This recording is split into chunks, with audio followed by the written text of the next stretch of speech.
New reports just surfaced online that Patrick Stewart met with Kevin Feige and they talked about Professor Xavier. Let's break down where the report was coming from, what was said, and what it means for the future of the MCU. What's up, everybody? It's Josh. Welcome back to the channel. Do me a favor and smash that like button like the frickin' Hulk. Oh, and real quick, before we get into this craziness about Charles Xavier and Robert Downey Jr. and all of that, I want to remind you that tomorrow at 1 p.m. Eastern Standard Time, I'm going to be live streaming on this channel with Jeremy Conrad from MCU Cosmic. Come on by. It's going to be a good stream, talking a bunch of spoilers, rumors, leaks for Phase 4. So this report actually comes from Digital Spy. Digital Spy was interviewing Patrick Stewart, who's doing press right now for the Picard show, which is, obviously a big deal over there for CBS, Star Trek, and all of that. But he was asked about future projects and about the Marvel Cinematic Universe. You had my curiosity, but now you have my attention. And so they're discussing playing Charles Xavier again, possibly in the MCU, and here is what Patrick Stewart said. He said, I met with Kevin Feige a couple of months ago, and we had a long conversation. And there have been moves and suggestions, which include Charles Xavier. But then he goes on to say this.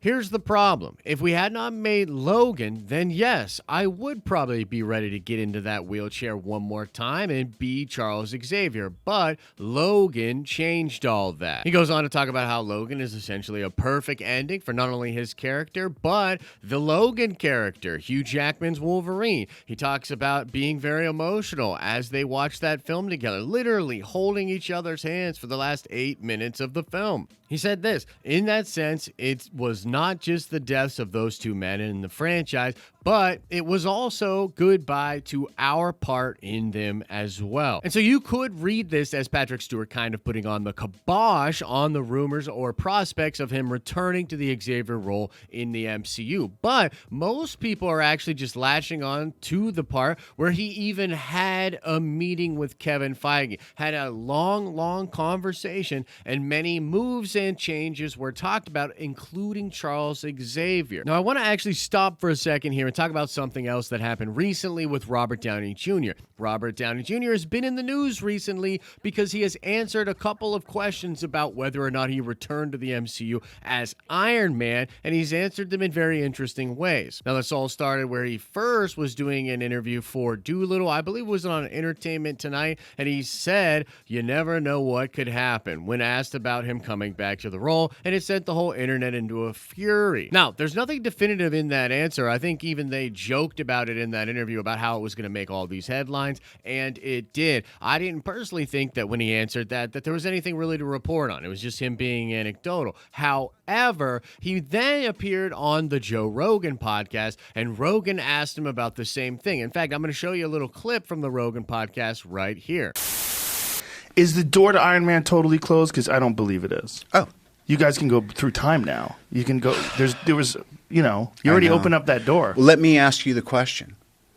If I pick the jersey back up and put it on, wouldn't you feel a little bit like, oh, no. crap? No. Oh. Here's what I think. All right. They go through a few semi-lackluster Avengers movies without you. You ready for this? I'm ready. Here's the scene. There's a moment where the world's fate is at stake, and they realize they need a super genius. And then they figure out how to restart that time machine. And that whole thing of just being able to say, so to answer your question, to me, starting up again is off the table. I feel I've done all I could with that character. There would have to be a super compelling argument and a series of events that made it obvious to it. But the other thing is, I want to do other stuff. Right, of course. Yeah. And so you can see it's really the same issue that Patrick Stewart is having. It's basically like, look, I played this role for a long time. I hung my hat on this last performance. It was a great arc for the character. It was a great ending. And they don't want to come back to the role because they feel like it'll cheapen that ending for that character. But, like Rogan's like pushing him on it, and he's kind of like the voice of the people, and he's like, no, dude, they would love it if you came back. Just for like one last hurrah or something. You have the new Avengers play it for a while, and then they need the help, and they go get you. And really, I think for fans, it's just a shame that we never got to see Hugh Jackman and Patrick Stewart and Robert Downey Jr. being these really iconic versions of these comic book characters in the same film together. Like, do you guys remember when Hugh Jackman was all about it and wanted so badly for his Wolverine to come play and hang out with the Avengers? That is definitely something that fans and the actors wanted. And if we go back to the Robert Downey Jr. thing, he literally tells Joe, and honestly, after I heard this, I was a little bit more on like, oh, he might actually come back, is that he said, like, hey, wouldn't it cheapen it? Joe's like, no. And then Robert Downey Jr. is basically like, well, it would really take something terrific. It would take something monumentally important and impactful for me to come back to that role. And I am 100% certain that Robert Downey Jr. has talked to Kevin Feige about coming back into the MCU, what that might look like, when it might happen, and what it would take to get Robert Downey to come back. I'm sure they've had those conversations. And look, Feige literally met with Patrick Stewart about the same thing, bringing that character over, right? And so here's what's really interesting. I want to stop for a second here and just go to speculation town. Take my hand. Let's go to speculation town. There is a perfect scenario that would bring all of these characters together and solve all of the problems for the actors, for the arcs that originally closed up with the characters, and for the fans. And this all has to do with Secret Wars. Yeah, that's right. I'm talking about Secret Wars again. You don't like it? Get out of here. But drop like on your way out, please. Thank you very much. You see,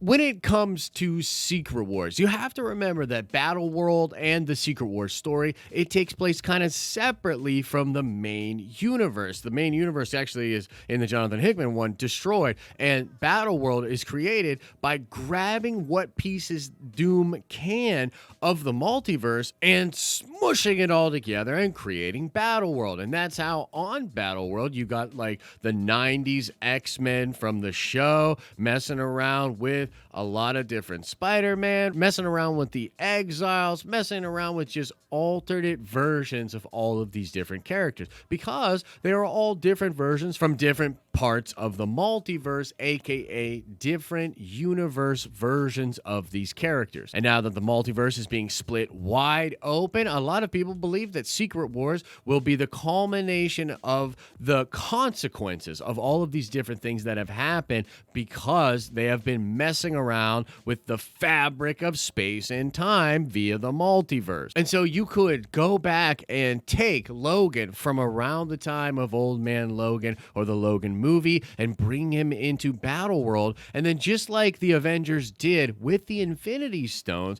return him back to that universe and allow him to just have that arc and still have Logan take place. A similar thing could happen with Charles Xavier. You don't necessarily have to take Charles when he's decrepit from the Logan time period. Go grab him from a time where he's more powerful, he's younger, he's put together, he's not degenerating, right? So grab him. We can see him in his prime. We could see Old Man Logan. And then we can grab a version of Tony Stark, maybe the one from Endgame, maybe one from around that time. And again, then return all of those toys, just like the Avengers turned the stones back to their times so that there was literally no gap. It would be the perfect way to have these characters and actors come back for one big role and then go away and still have their swan song that they originally did. And I'm like really certain that we're getting a version of Battle World. I'm not so sure that this will actually be on the table, but I think that Feige wants it to be on the table. Otherwise, why would he meet with Patrick Stewart? I highly doubt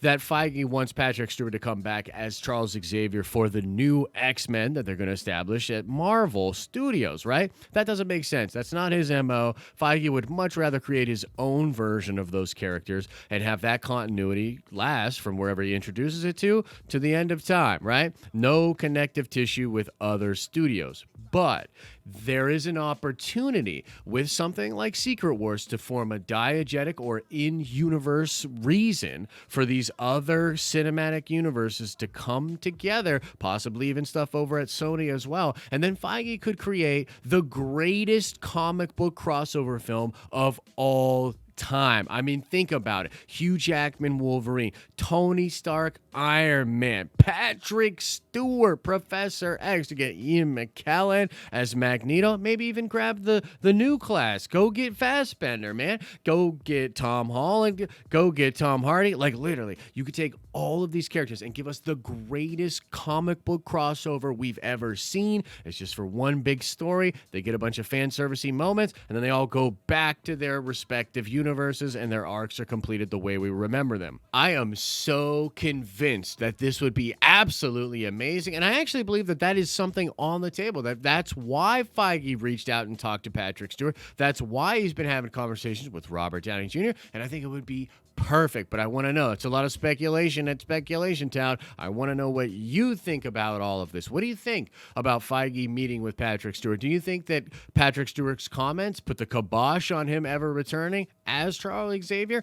Or do you think, like I do, that the Secret Wars thing brings in an interesting opportunity, and that if they pitched this amazing story to all of these actors, they would say yes to come back for one big hurrah? Whatever you're thinking, let me know in the comment section below. Oh, and one more reminder, tomorrow I'm sitting down with Jeremy Conrad of MCU Cosmic. We're going to be talking about a bunch of MCU leaks, rumors, spoilers for Phase 4 and beyond, so come on by tomorrow and bring some questions. We'll be doing Q&A as well. And now let's shout out I'm Jealous. Indeed, Deborah Chow directed episode 3 and episode 7 of The Mandalorian. So shout out to you, I'm Jealous. And now let's ask another nerd card question before we get out of here. I want to know what Marvel team up has been heavily rumored to be introduced in Falcon and the Winter Soldier.